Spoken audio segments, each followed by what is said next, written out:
La eficiencia de los puertos europeos es una de las claves de la competitividad de la Unión. Por eso apoyamos este informe que añade eficiencia, transparencia financiera y autonomía a la gestión de estas infraestructuras. Fomenta la eficacia y competitividad en igualdad para todos y quiere aligerar la burocracia aduanera sin perder el control, proteger mejor los derechos de los usuarios y trabajadores portuarios y garantiza que algunos servicios esenciales, como el del pilotaje,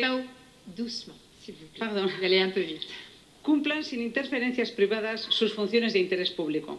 Esperamos que la autonomía portuaria expresada en diferentes modelos de gestión, la profesionalidad y la libre competencia favorezcan la innovación y la creación de nuevos y mejores servicios.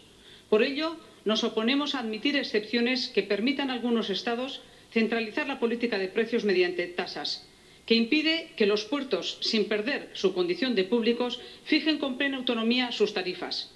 Las asociaciones profesionales europeas lo consideran, además, evidentemente lesivo para la competitividad de quienes padecen esa restricción y una amenaza para la autonomía y transparencia de todos los puertos de la Unión. Gracias.